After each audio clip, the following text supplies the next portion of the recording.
el costo de seguir a Jesús. El costo de seguir a Jesús. Jesucristo ya había puesto, hay diferentes etapas en donde algunos pueden decir que para poder hacer discípulos o para replicarse o para delegar consta de 4 tiempos. Uno es, ¿me ves hacer lo que vamos a hacer? Es decir, ¿me ves hacerlo? Por ejemplo, pintar un cuadro. Mírame cómo pinto un cuadro, ¿no? La segunda etapa es, lo pintamos juntos. Es decir, tú toma una brocha, ¿sí? Y pintemos. Mira, aquí pones una montaña feliz, acá un sol feliz y luego todo en este cuadro está feliz, ¿no? Entonces lo hacemos juntos, te corrige la técnica. Y en la tercera etapa, algunos dicen que ahora tú lo haces solo. Es decir, otro cuadro en donde tú vas a pintar solito. Yo te estoy observando, ¿sí? Pero tú lo estás pintando tú solo, con tu brocha, con tus espátulas, todo lo que sea. Y por cuarto, yo te estoy, en esta tercera etapa, yo te estoy corrigiendo, pero a distancia. En la cuarta etapa, tú ya lo haces solito, papá. Ya aprendiste, ya me viste, ya te corregí, ahora tú vas solo. Jesucristo en este punto ya había hecho lo que Él tenía que hacer. Ya había modelado lo que Jesucristo tenía que hacer en esta tierra. Sin embargo, faltaba una cosa antes de que pudiera suceder la segunda etapa con sus discípulos. Aquí es en este texto, del versículo 1 al versículo 6, en donde la trama está en que empiezan a menospreciar a Jesucristo. No es la primera vez. Jesucristo con anterioridad ya había ido al templo, como solía hacerlo un buen judío, ¿sí? Y había ministrado en aquella ocasión. Sin embargo, en aquella ocasión, la primera vez, es decir, algunos expertos dicen que hace más de un año del capítulo 6, que fue también a la sinagoga, enseñó, abrió el rollo y empezó a enseñar, y entonces lo restringieron y lo corrieron. Un año después es en esta escena. ¿De acuerdo? En esta escena en donde Jesús se marchó de ahí, de haber resucitado a la hija de Jairo, en esta nueva escena, en esta nueva escenografía, llegó a su pueblo, a su tierra, en Nazaret, en donde la gente lo había visto crecer, en donde seguramente se había echado unos taquitos en la esquina, un pancito, a lo mejor con una bebida, con los amigos que estaban ahí. Seguramente porque Nazaret no es una megápolis. Nazaret no es una gran ciudad donde dices, me puedo perder ahí entre la multitud, como aquí en la ciudad, ¿no? Sin embargo, dirían por ahí que pequeño es el mundo, porque aún así puedes estudiar con alguien y años después decir, ¿a poco tu mismo maestro, tuvimos el mismo maestro en la secundaria o en la prepa? A mí en lo personal eso no me puede pasar aquí porque yo no soy de aquí. Sin embargo, cuando tú vas a tu propia tierra, yo soy de Guanajuato, te conocen. Absolutamente. Ahí en tu zona. Saben de qué pata cojeas. Saben cuáles son tus peores mañas. Saben etcétera. La única cosa es de que de Jesús nunca le supieron nada. Sin embargo, ahí estaban todos sus amigos, inclusive sus familias. Pero, su propia familia también lo criticaba. ¿Se acuerdan? En versículos anteriores que lo juzgaban de a loco. Miren que jugaba conmigo a las canicas, que jugaba conmigo al trompo. Trompo por decir algunos juegos. Había un conflicto aquí, muy serio. Había una tensión entre estas personas que eran de su tierra, que en teoría tus paisanos te tienen que apoyar. Pero algo muy extraño sucede, que a veces los paisanos te ponen el pie para tirarte, para estorbar. En lugar de ser una piedra de apoyo, es como una piedra de tropiezo. Ahí están estos paisanos. Aquí está la tensión, en donde estaban infravalorando o demeritando, ¿sí?, a Jesucristo. Algunos comentaristas dicen que el exceso de familiaridad con Jesucristo, para aquellos que eran unos impíos, corren el riesgo de infravalorar su amistad. O corrieron el riesgo de infravalorar su amistad. Estuvieron tan cerca, ¿qué onda mi Chuy? ¿Qué onda mi cuate? ¿Qué onda mi Jesucito? ¿No? Y jugando ahí, no lo sé, pero esa familiaridad los llevó a denigrar o a desvalorar la relación que tuvieron con Jesús, para que en esta ocasión, por segunda vez, dijeran, ¿quién es este? ¿Y este quién es? Ni siquiera dijeron, ¿y este hombre de dónde vino? ¿Y quién es este que hace estas cosas? Como demeritando. Vamos a leerlo ahí porque cuando pasamos muy rápido no se alcanza a ver esto. Jesús se marchó de ahí, llegó a su pueblo con su gente, con sus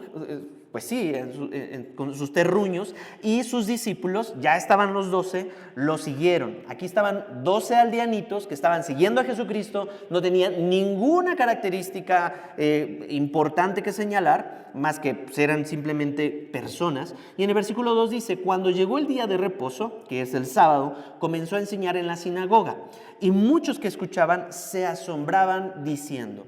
Ojo, antes de pasar, ¿qué era lo que decían? Jesucristo tenía una particularidad del dominio del tema que yo admiro de Jesucristo, en donde Jesucristo tan solo decía unas pocas palabras y todo el mundo estaba con el ojo pelón. ¿Qué dijo? ¿Cómo lo explicó? Porque Jesucristo tuvo un gran impacto en cada una de esas vidas. ¿Sí? Llegó en la sinagoga y entonces estaban diciendo, ¿de dónde obtuvo tales cosas? ¿Y cuál es esta sabiduría que le ha sido dada? ¿Y estos milagros que hace con sus manos? Es decir, estaban cuestionando, ¿y de dónde salió este? ¿Y cuál es la naturaleza de sus obras? ¿Y por qué hace lo que hace? ¿Por qué está haciendo lo que hace? Si antes, un poco más de un año, estaba conmigo, está ahí, en la aldea, ahí en Nazaret, ahí en la esquina, platicando. Recuerden, Jesucristo fue un hombre 100%. No era Superman a los 17, no era Superman a los 25. Cuando fue llamado al ministerio, seguía siendo hombre, al mismo tiempo que 100% Dios. Ese es un gran misterio, ¿sí? Eso no te lo puedo explicar yo. Cuando estemos allá en el cielo, le pregunto, ¿cómo es eso de ser 100% hombre y 100% Dios? Es decir, ahí estaban maravillados por lo que Dios decía. Y entonces, estos milagros en el versículo 3, ¿no es este el carpintero? Y los carpinteros normalmente los señalamos como personas, o en nuestra etapa moderna, sí, como personas de un oficio humilde. Bueno, a menos de que seas cristiano, yo no he escuchado a alguien o que venga de una familia carpintera que aspire a decir, yo quiero ser carpintero cuando sea grande. ¿O usted sí? Yo lo conozco, pero hasta que uno es cristiano, ¿no?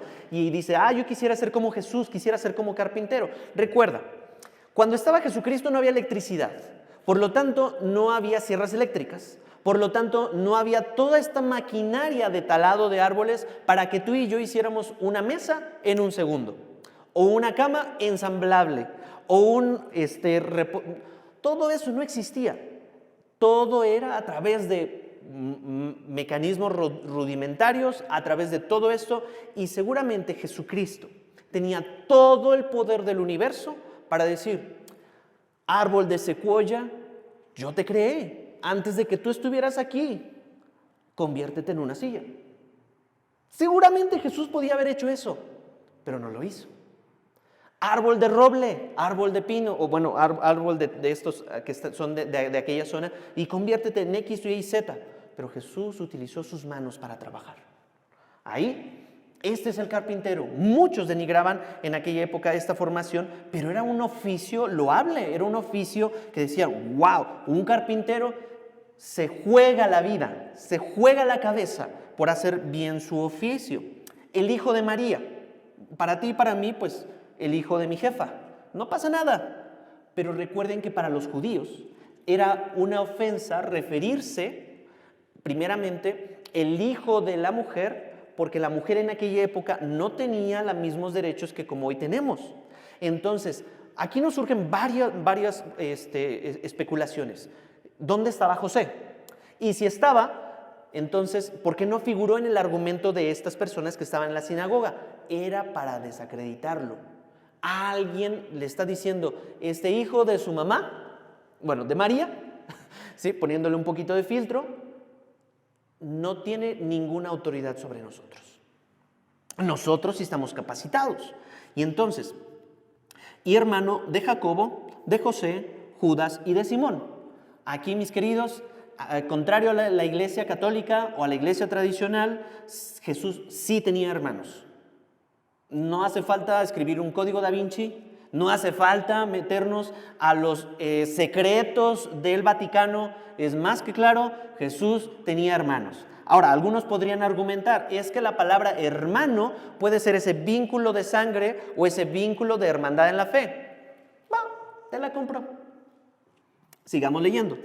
Y hermano de Jacobo, José, Judas y Simón. ¿No están sus hermanas aquí con nosotros? ¿Qué ole? ¿Cómo sacas eso de contexto? Jesús tenía hermanos de sangre y hermanas de sangre también. Ahí está en Marcos 6, tan tan. Por lo tanto, mis queridos, sin afán de ofender, ni siquiera en redes sociales, ni a los hermanos perdón, no son hermanos, sino a aquellos que profesan una fe católica en donde ponen a la Madre de Dios en un lugar que no le corresponde, necesitamos darnos cuenta. Jesucristo es el único medio entre Dios y los hombres, no hay ningún intermediario más. Por lo tanto, Jesucristo fue virgen cuando fue engendrada o cuando el Espíritu Santo, ¿sí? Puso su semilla y entonces pudo, mi esposa no le gusta que diga esto, pero pudo parir a Jesús, si no le gusta esa palabra, pero parió a Jesús, dio a luz a Jesucristo y después tuvo hermanos y hermanas. El fin de la historia. No hay más cosas misteriosas. Jesucristo tenía hermanos, tenía familia, comía con los demás en la mesa de los demás. Seguramente sus hermanos le hacían bullying por X, Y, Z. Seguramente sus hermanos, como todos los hermanos, se querían pelear con Jesús y seguramente Jesús se enojaba, pero sin pecar. Imagínense cómo era tener de hermano a Jesús. Yo creo que es un poquito frustrante, porque haces algo para que se enoje y peque. Y este chuy, hago todo y no peca en contra de Dios. No le puedo decir, mamá, Jesús hizo. No, Jesús nunca pecó. En este punto, pequeño paréntesis, no están sus hermanas con nosotros y se escandalizaban a causa de él.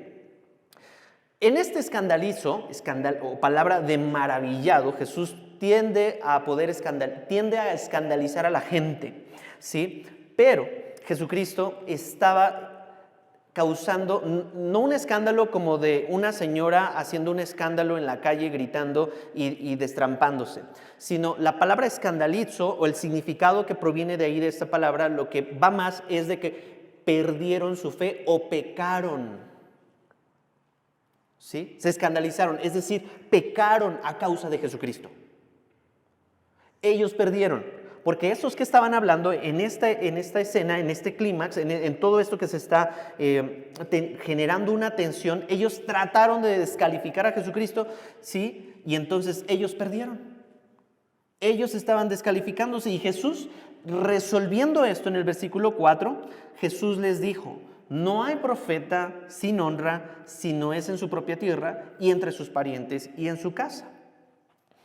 En otras palabras, los otros evangelios dicen que no hay profeta con honra en su propia tierra. ¿Qué significa eso? Que es muy difícil que alguien que quiera dar el mensaje sea reconocido con los suyos. No quiere decir que sea imposible, pero ¿no te ha costado trabajo a ti que los tuyos te dicen, ay, sí, ¿a poco ya muy aleluya? Ay, sí, ¿a poco ya muy cristianito? Y empieza a ver como uy, sí, pues yo veo lo que haces en las noches.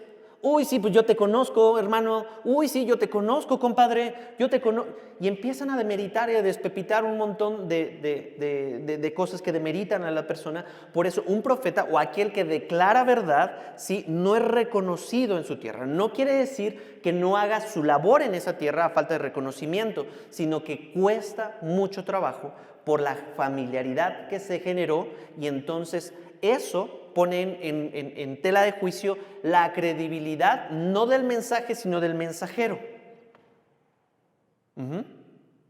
Pero sabemos de que no es por la fidelidad del mensajero que hemos sido escogidos o que Jesucristo fue escogido, sino que Dios ha tenido por fiel primeramente a Jesucristo, a sus apóstoles y a cualquiera que quiera predicar de él en su familia.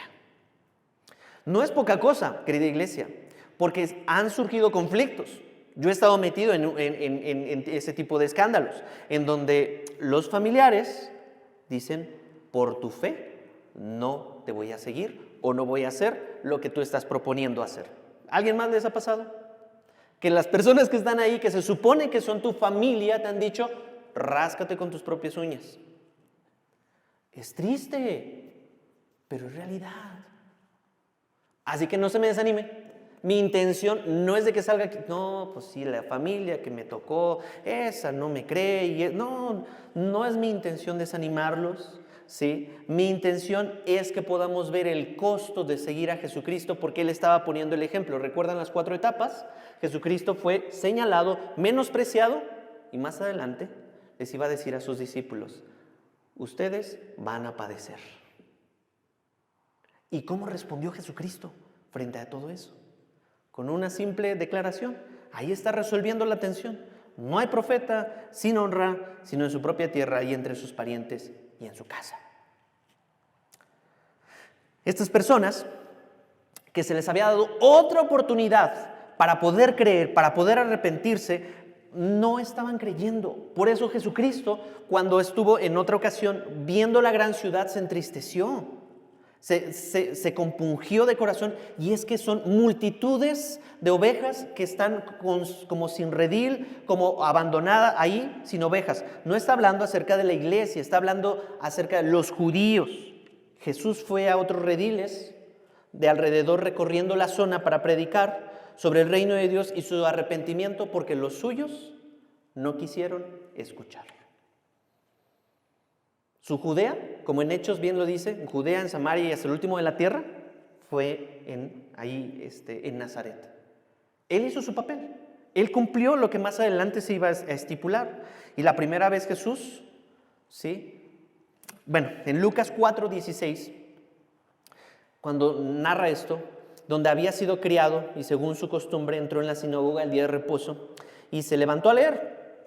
Ojo, Jesús no les decía mentiras. Jesucristo lo que quería era que sus corazones fueran salvados. En Lucas 4:16 y 17 dice, sí, y se levantó a leer, le dieron el libro del profeta Isaías, es la primera vez que fue, y abrió el libro y halló el lugar donde estaba escrito, sí, en el profeta Isaías, el Espíritu del Señor está sobre mí, porque me ha ungido para anunciar el evangelio a los pobres, me ha enviado para proclamar libertad a los cautivos y la recuperación de la vista de los ciegos. Ay, amén a esto, para poner en libertad a los oprimidos, para proclamar el año favorable del Señor. Hermanos, que Dios bendiga su palabra. Gracias.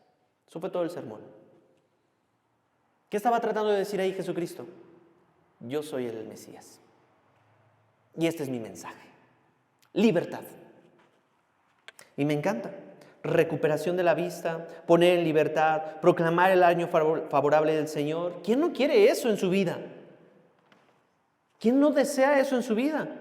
Luego en el versículo 20 dice, cerrando el libro, lo devolvió al asistente y se sentó, y los ojos de todos en la sinagoga estaban fijos en él. ¿Cuánto tienes que abrazar tu pecado como para que la verdad se te exponga enfrente de ti? Y en el versículo 28 y 30, esa misma gente, dice, de Lucas 4, 28 al 30, y todos en la sinagoga se llenaron de ira cuando oyeron estas cosas, y levantándose echaron a Jesús fuera de la ciudad y lo llevaron hasta la cumbre del monte sobre el cual estaba edificada su ciudad, para tirar a Jesús desde ahí. Querían matarlo, querían echarlo desde el monte, querían aventarlo al vacío. Pero no contaban con la astucia de Jesús en el versículo 30. Pero él, Jesús, pasando por en medio de ellos. ¿Cómo hizo eso? Se fue.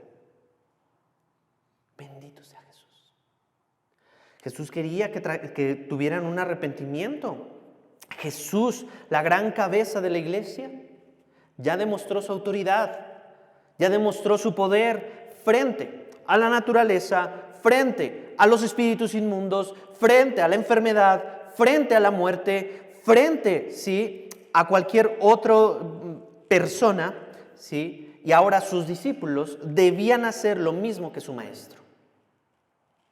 caminar como caminó Jesús, para corregir en vida las debilidades de los discípulos mientras Jesús todavía estaba con ellos. ¡Cuánta gracia! Segunda etapa, ¿se acuerdan? Jesús quería corregir en esto. El marco de la misión de Jesucristo, ¿sí?, siempre fue el arrepentimiento. Acuérdense de eso. Y el Evangelio de Marcos señala de manera muy general lo que el campo de los discípulos cómo iba a suceder el campo de ministerio o de acción de todos los discípulos, de la obra, ¿sí? Pero Mateo, ¿sí?, es muy específico y abunda más en esta narrativa. Ya leímos ahora en el versículo 7 de Marcos 6, 7, cómo Jesús los envía y les dice ciertas cosas que normalmente se centra en sacudirse la arena de los pies. Pero Mateo 10, acompáñame para allá, se extiende un poquito más. Hablaba también hace ratito con algunos de ustedes que normalmente nos venden en las iglesias o nos venden otros hermanos de que ven a Jesús y tu vida será el color de rosa. Ven a Jesús y tus problemas se van a acabar. Ven a Jesús y entonces estarás como una paz, así como el tipo nirvana, ¿sí?, experimentándose toda tu vida. Veamos, Mateo capítulo 10. Llamando a sus 12 discípulos, Jesús les dio poder sobre los espíritus inmundos para expulsarlos y para sanar toda enfermedad y toda dolencia. Recuerden, esto fue muy específico, en una época específica, para personas específicas, ¿sí? Versículo 2, cita los nombres de todos estos discípulos y versículo 5, nos brincamos. A estos 12 envió Jesús después de instruirlos, ¿sí?, diciendo, ¿cuál era su instrucción? Bueno, al final del Evangelio dice, es que Jesús hizo muchas cosas, tantas cosas que no podrían escribirse en los libros, no podrían caber en todos los libros para poder obtener lo que Jesucristo hizo. Pero Jesucristo los instruyó diciendo, bueno, sí sabemos que, primero les dijo en Marcos 3, los llamó para que estuvieran con Él, una intimidad con Dios primeramente. Y después poder para predicar y echar demonios. Entonces, diciendo, no vayan por el camino de los gentiles, ni entren en ninguna ciudad de los samaritanos, sino vayan más bien a las ovejas perdidas de la casa de Israel, y cuando vayan, prediquen diciendo, el reino de los cielos se ha acercado. Eso es todo el bosquejo. Entonces, la práctica es, sanen enfermos, resuciten muertos, limpien leprosos, expulsen demonios y de gracia recibieron, den de gracia. Todo esto Jesucristo les había mostrado. Por lo tanto, que si Jesucristo limpió la enfermedad, si Jesucristo sanó, si Jesucristo atendió a enfermos, mis queridos discípulos, háganlo ustedes también. Lo que han recibido de gracia, porque no lo merecen, denlo de gracia. Ok, vamos bien hasta aquí. El modo operandi ya se describió. Vamos ahora con qué medios nos vamos a sostener. Entonces dice versículo 9, no se provean de oro, ni de plata, ni de cobre para llevar en sus cintos, o en tus carteras pues, ni de alforja para el camino, que es una bolsita que se ponía en el cinturón, ni de 2 túnicas, ni de sandalias, ni de bordón, porque el obrero es digno de su sostén. En cualquier ciudad o aldea donde se entren, averigüen quién es digno de ella y quédense allí hasta que se marchen. Al entrar a la casa, denle un saludo de paz, y si la casa es digna, que su saludo de paz venga sobre ella. Pero si no es digna, que su saludo de paz se vuelva a ustedes. Cualquiera que no lo reciba ni oiga sus palabras, al salir de esa casa o de esa ciudad, sacudan el polvo de sus pies. Algunos señalan que sacudirse el polvo de sus pies es una forma despectiva para cuando salían de los pueblos gentiles, es decir, un polvo inmundo, ¿sí? Eso era la creencia. Entonces sacúdanse de sus sandalias y sigan, como una señal de condena. Pero más allá de una condena, era, mi mensaje ha sido dicho, pero ellos no quisieron creer. Versículo 15, en verdad les digo que en el día del juicio será, y escuchen esto, será más tolerable el castigo para la tierra de Sodoma y Gomorra que para esa ciudad. ¿Qué de importante tiene esto? Todos conocemos el trasfondo o la historia, el historial oscuro de Sodoma y Gomorra, ¿verdad? Una ciudad que estaba a full de pecado, de idolatría, de inmundicia, de promiscuidad, de sexo ilícito, de pervertida hasta más no poder de aquella época, Sodoma y Gomorra. Y nosotros podríamos decir, híjole, Dios nos libre de ser como Sodoma y Gomorra. Pero este juicio, ¿sí?, que está mencionado en el versículo 15, dice, si los de Sodoma y Gomorra no tenían el evangelio, pero los judíos ya tenían el evangelio. Por lo tanto, y aquí es algo que puedo meterme en algunos problemas. Hay pecados o hay conductas, déjenme ver si lo puedo decir bien, que van a tener un castigo mayor en el infierno. No estoy hablando de que el pecado sea mayor y que podamos pecar menos, pero según este versículo, el pecado de Sodoma y Gomorra es más tolerable en el infierno que rechazar el evangelio de Jesucristo cuando los apóstoles estaban predicando. Arrepiéntanse mientras Dios es encontrado ahora. Muchos dicen, y ahora con todo este misterio y este escepticismo y todo como magias oscuras del próximo lunes cuando va a ser el eclipse, ¿no? Y dicen, no, es que fuerzas tenebrosas van a brotar y van a hacer conjuros y van a hacer conexiones y todo eso. Mire, la Biblia habla acerca del final de los tiempos. Esto no es nuevo. Para los creyentes nosotros debemos de estar confiados. Todas estas cosas, rumores de guerras, terremotos, etcétera, etcétera, etcétera, sí, tienen que suceder para que venga Jesucristo. Pero muchos le atribuyen eso a que entonces es propiedad de Satanás.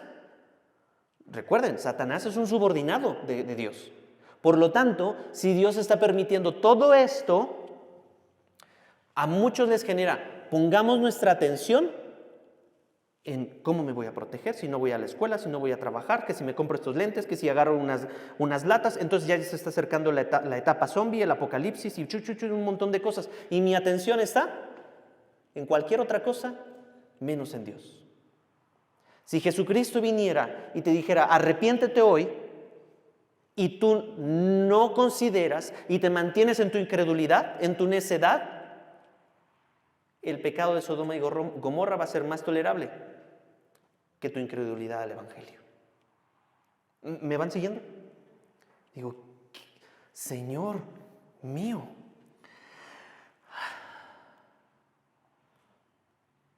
dirían en mi pueblo, que Dios nos agarre confesados, arrepentidos. Versículo 16, todavía no acabamos aquí. Miren, yo los envío como ovejas en medio de lobos, por tanto, sean astutos como las serpientes e inocentes como las palomas. Pero cuídense de los hombres, porque los entregarán a los tribunales, los azotarán en sus sinagogas y hasta serán llevados delante de gobernantes y reyes por mi causa, ¿sí? Como un testimonio a ellos y a los gentiles. Pero cuando los entreguen, no se preocupen de cómo o qué hablarán. Para mí, este es un versículo tan esperanzador. Porque muchas veces yo me he preguntado, Señor, ¿cómo lo voy a decir? ¿Y qué voy a decir? ¿No te ha pasado eso? Con alguien que necesitas platicar acerca del Jesucristo. ¿Qué le voy a decir y cómo lo voy a decir? ¿O que estás en problemas? No se preocupe, porque a esa hora se les dará lo que habrán de hablar. Porque no son ustedes los que hablan, sino el Espíritu de su Padre que habla en ustedes. La pregunta es, en los momentos apretados de la vida, ¿tú escuchas al Espíritu del Padre? ¿O escuchas cualquier otra voz? Porque ahí sí, va a haber problemas. El hermano, chequen esto, todavía no acaba. el costo de seguir a Jesucristo. El hermano entregará a muerte al hermano y el padre al hijo, y los hijos se levantarán contra los padres y les causarán la muerte, y serán odiados de todos por causa de mi nombre, pero el que persevere hasta el fin, ese será salvo. Versículo 23. Pero cuando los persigan en esa ciudad, huyan a otra, porque en verdad les digo que no terminarán de recorrer las ciudades de Israel antes de que venga el Hijo del Hombre. Qué gran encomienda. ¿Alguien le predicaron esto antes de decir recibe a Cristo en tu corazón? Porque normalmente si somos, pudiéramos decirle, ¿sabes qué? Ven a Cristo y Dios te va a usar, y le decimos esto, la gente no vendría tan fácil. Versículo 24, un discípulo no está por encima del maestro, ni un siervo por encima de su señor. Le basta al discípulo llegar a ser como su maestro y al siervo como su señor. Si al dueño de la casa lo han llamado Beelzebú, o sea, a Jesucristo, que es el dueño del mundo, le dijeron, es que tú haces milagros a causa del demonio, ¿sí? Cuanto más a los que son de su casa, a nosotros que somos los discípulos. Así que escúchenme esto, porque esto ha resonado como eco en mi cabeza. Así que no les tengan miedo, porque no hay nada encubierto que no haya de ser revelado, ni oculto que no haya de saberse. Lo que les digo en la oscuridad, lo que les digo en la oscuridad, háblenlo en la luz, y lo que oyen al oído, proclámenlo desde las azoteas. Y aquí está, no teman a los que matan el cuerpo, pero no pueden matar el alma. Más bien, teman a aquel que puede hacer perecer tanto el alma como el cuerpo en el infierno. Y es ahí en donde, mi hermano, líbrate del temor del hombre. Mi hermano, líbrate del temor de aquellos que pueden matarte. Mejor tenle miedo a aquel que puede matar tu cuerpo y matar tu alma en el infierno. Ese es nuestro Dios. Ese es Dios. ¿Sí?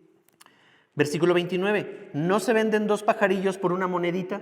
Y sin embargo, ni uno de ellos caerá a tierra sin permitirlo el Padre. Y hasta los cabellos de la cabeza de ustedes están todos contados, así, los que tienes y los que ya tuviste y los que ya no tendrás. Así que no teman, ustedes valen más que muchos pajarillos. Por tanto, todo el que me confiese delante de los hombres, yo también lo confesaré delante de mi Padre que está en los cielos. Pero cualquiera que me niegue delante de los hombres, yo también lo negaré delante de mi Padre que está en los cielos. No acaba ahí, mis queridos. Marcos lo resumió, pero Marcos está desplegando una vista muchísimo más definida. El costo del discipulado, el versículo 34. No piensen que vine a traer paz a la tierra. No vine a traer paz, sino espada, porque vine a poner al hombre contra su padre, a la hija contra su madre, a la nuera contra su suegra, y ninguna nuera diga amén a eso, no. Y los enemigos del hombre serán los de su misma casa. No debería de ser así, pero cuando tú estás poniendo tu fe en algo eterno y los que están a tu alrededor están poniendo su fe en algo pasajero y perecedero, entonces va a caer la envidia y va a decir, porque tú sí, entonces yo no quiero, y entonces van a tacharte. El que ama al padre o a la madre más que a mí, ojo, esto no significa que aborrezcas o desobedezcas a tu padre, sino que pongas por encima la relación de Jesús que cualquier otra relación horizontal. No es digno de mí. Y el que ama al hijo o a la hija más que a mí, ojo ahí con los hijocéntricos, que ponen en el centro a los hijos, no eres digno de Jesús. Estamos en el versículo 38. Y el que no toma su cruz y sigue en pos de mí, no es digno de mí. Tu esposo no es tu cruz, tu esposa no es tu cruz, tus hijos no son tu cruz. El que haya su vida, la perderá. Y el que ha perdido su vida por mi causa, la hallará. El miércoles les comentaba esto un poco acerca de mi reflexión en el Señor, en donde llega un momento en el que miro hacia atrás y digo, ¿en qué momento dejé de ser yo? Y ahora la vida que estoy, digo, yo no planeé ser así. Sin embargo, si has estado en Jesucristo, te estás convirtiendo más en Jesucristo. Pero mucha gente dice, es que encuentra tu vida y encuentra tu propósito para que seas tú mismo. Timothy Keller, en uno de sus artículos, menciona que el pecado normalmente lo asociamos a romper las reglas divinas. No hagas, no digas, no veas, no comas, no... Y normalmente eso lo encasillamos como pecado. Sin embargo, Timothy Keller propone, el pecado puede considerarse también como cualquier actitud que te lleva a tomar la forma de ti mismo en lugar de la forma de Cristo.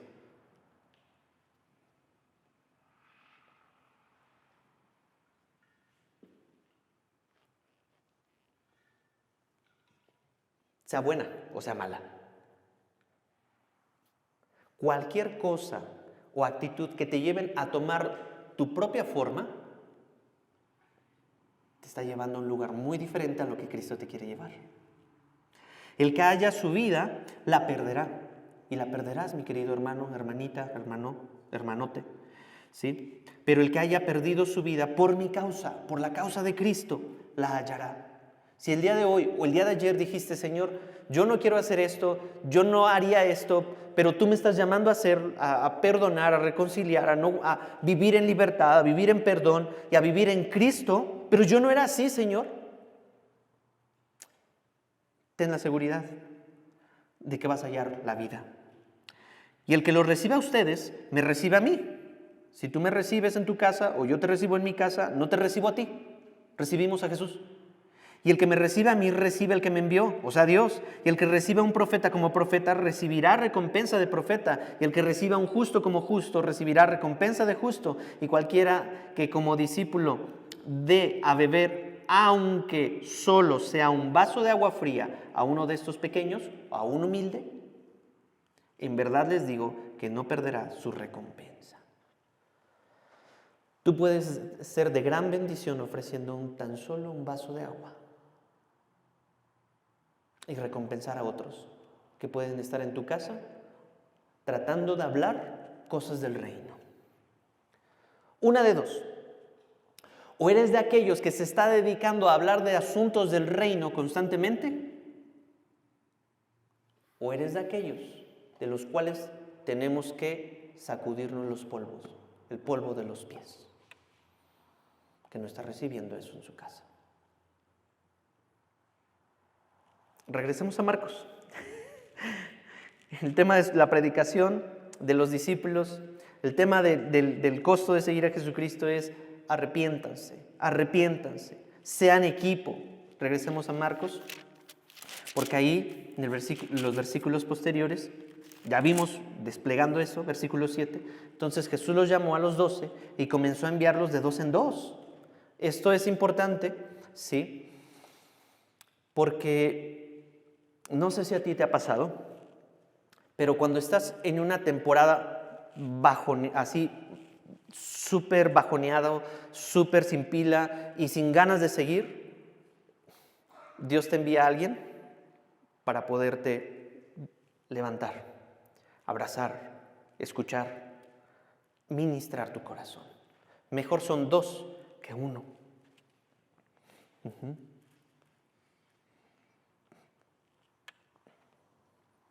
Eclesiastés 4:9 dice, más valen dos que uno solo.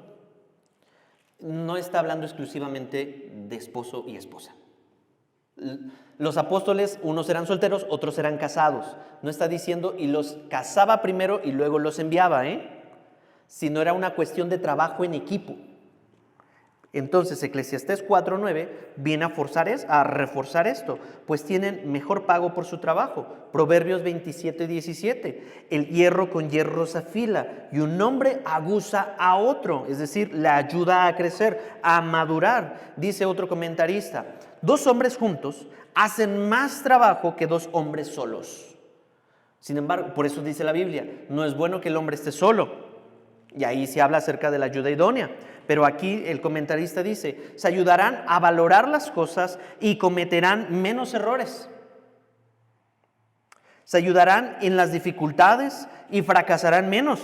Se animarán mutuamente cuando sean tentados a la ociosidad y se relajarán con menos frecuencia para no caer en la indolencia y la indiferencia. Y comenta, se consolarán el uno al otro en tiempos de prueba y se deprimirán menos. Ay del solo, que cuando cayere no habrá ninguno que lo levante. Dios los estaba enviando. Cristo estaba cumpliendo lo que había dicho hace un año atrás en el templo. Discípulos, oren porque la mies es mucha y los obreros son pocos. En Marcos 6 ahora está diciendo, ya los obreros han llegado. Obreros, vayan y empiecen a cegar todo esto. Pero ese es el costo del discipulado. El tiempo ha llegado. Jesucristo estaba teniendo una oración contestada. No había, solamente que les estaba diciendo, no lleven equipaje de más. Así como en los aeropuertos te dicen una multa por sobreequipaje o te cobran más por llevar sobreequipaje, lleven lo necesario, no menos ni no tanto. Les dice, no lleven todo esto, sandalias, calzado, túnicas, etcétera, etcétera, ¿sí? Porque básicamente llega un momento en el que tú tienes que depender de Dios en la proveeduría. Imagínense. Si Jesucristo, el creador de todo, el que más adelante va a hacer el milagro de alimentando a 5,000, les dice a cada uno de ustedes, miren, tengan aquí este maná que me traje, ¿sí? Y entonces este se va a multiplicar cada día, y así ya no se van a tener que preocupar del alimento que van a tener durante los próximos meses que van a hacer su labor. Hubiera sido muy fácil. Es como si ahorita te dijeran, ten una tarjeta de crédito, ¿sí? Con un crédito increíble, ten y hermano, haz ministerio. No te preocupes por los recursos, cárgalo a mi cuenta. Jesucristo le está diciendo, no. Tiene que haber un momento de equilibrio en donde tú tienes que decir, Señor, ya no puedo más, no tengo, sin embargo acudo y apelo a lo que Mateo 6 dice, que cada día tendrá su propio afán, y si los impíos se preocupan de qué comerán o de qué beberán, yo no quiero caer en una tendencia impía, sino Señor, Padre, hasta aquí me has traído, hasta aquí Señor, llena mi corazón con contentamiento. Diría Pablo en Filipenses, he sido entrenado en todo, en lo bueno, en lo malo, cuando hay abundancia y cuando hay escasez, mi corazón está contento, pero el contentamiento se entrena.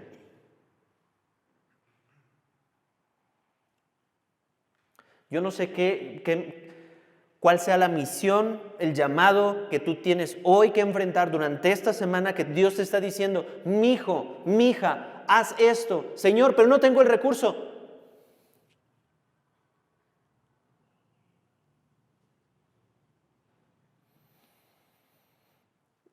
¿Cómo se glorificaría más en estos apóstoles Dios? ¿Cómo se glorificaría Dios más en la vida de estos apóstoles? Diciendo, Señor, he predicado y les he dicho, no se preocupen por el día de mañana, mis nuevos apóstoles, mis nuevos discípulos, vayamos y corramos a Jesucristo. No lleven ni el bordón, no lleven pan, no lleven calzado, no lleven nada. Lo que Dios da para el sustento material toma forma en la hospitalidad ofrecida a los discípulos por causa de su actividad. Jesucristo quería que tuvieran lo necesario. Pero, no olvidemos, no era como pruebas de fe, no es como un entrenamiento aquí diaconal o de ancianato, pastoral y todo esto tiene que suceder. No. La cuestión sigue siendo, crean y arrepiéntanse. Porque a veces cuando tenemos de más, nos creemos, en mi pueblo dicen, Juan Camané, ¿sí? O yo todas las puedo, o yo voy a salir de esto, o la tarjeta de X, Y, Z, o yo tengo con mis propios recursos para resolver esto. Y entonces una vez mi pastor me dijo, hay problemas más grandes que tú mismo, diseñados para caer de rodillas y poder buscar a Dios en medio de ese problema.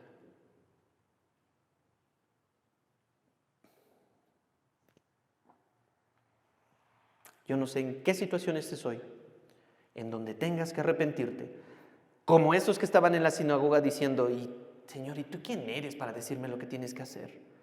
Yo no sé si eres de los que hoy sí tienes mejores planes para el mañana y Dios te está diciendo, deja eso, ¿sí? Ve y sírveme, Señor, y Dios te está diciendo, ve y comunica, ve y transmite lo que yo te estoy diciendo para esta otra persona. Sé este agente que está obedeciendo, porque no se trata de lo que digas ni cómo lo digas, sino cuánto tiempo pudiste pasar con Jesucristo antes de tal situación. Termina diciendo, saliendo los 12, predicaban que todos se arrepintieran. Arrepiéntanse. Ricos, pobres, con oficio, sin oficio, diligentes, negligentes, rateros, con sobor, de todo. Todos en cualquier época necesitan escuchar del mensaje de arrepentimiento. Tú necesitas arrepentirte hoy. Yo necesito arrepentirnos hoy. Hoy. Nosotros necesitamos arrepentirnos hoy. Yo no sé de qué pecado no te has arrepentido. Versículo 13. Y también echaban fuera de muchos demonios y ungían con aceite a muchos enfermos y los sanaban. Tú y yo no vamos a echar fuera demonios, ¿sí? Tú y yo, pero sí tenemos la encomienda de visitar enfermos, de visitar a personas que lo necesitan, para ofrecer alimento espiritual. Y en su momento el aceite significaba en el Nuevo Testamento el Espíritu, bueno, en el Antiguo Testamento el Espíritu Santo, en el Nuevo Testamento se utilizaba como un medio de medicamento. Probablemente tú tengas los recursos para visitar a algún enfermo y sanarlo físicamente, o proveerle espiritualmente lo que él o ella está necesitando. No seas necio. Haz lo que Dios te ha llamado a hacer. Los discípulos tenían esa encomienda y hoy como iglesia tenemos la misma encomienda. Prediquemos acerca del arrepentimiento y mientras predicamos acerca del arrepentimiento, aprovechemos la oportunidad para sanar, para aliviar también el alma o el cuerpo de los que Dios nos ponga en el camino. Que Dios bendiga su palabra. Vamos a orar. Señor, seguirte siempre conlleva despojarnos de nosotros. Seguirte, Señor, implica renunciar a nosotros. Implica, Señor, abandonar nuestro corazón, nuestros ideales, nuestros puntos, nuestros pilares, Señor, y poder seguirte a ti en arrepentimiento. Señor, no nos dejes caer entonces como estos que estaban en la sinagoga, que no querían arrepentirse y entonces menospreciaban tu evangelio. Señor, ayúdanos entonces a poder ser proclamadores de tu evangelio, primeramente desde el arrepentimiento. Más adelante lo vamos a ver porque algunos, por su incredulidad a tu palabra, Señor, se perdieron y tendrán un juicio o un tormento mayor que los de Sodoma y Gomorra. Señor, y mi oración es, no dejes que mis hermanos se pierdan en un juicio mayor que el de Sodoma y Gomorra. Teniendo un corazón de incredulidad, teniendo una actitud de no creer tus palabras, Señor, porque cuando tomamos esas actitudes o ese estilo de vida, entristecemos y contristamos al Espíritu Santo. Señor, Padre, nos has dado múltiples oportunidades para bendecir al prójimo, para poder estar con él, abrazarlo, dar una palabra de aliento, predicarle de Jesús, poder orar juntos, poder hacer ministerio mutuo, Señor. Y todo esto nos va a costar, servir cuesta. Así que, Padre, te ruego que proveas de todos los medios para mis hermanos, provéenos como iglesia de los medios que necesitemos para poder cumplir tu palabra, porque no se trata, Señor, simplemente de la actividad, sino se trata primero de una intimidad contigo, Señor, de un corazón saludable, de un corazón arrepentido, de un corazón conforme al tuyo. Padre, aquí estamos para glorificar tu nombre y ser diligentes en lo que tú nos has mandado a hacer. Gracias. En el nombre de Jesús. Amén y amén.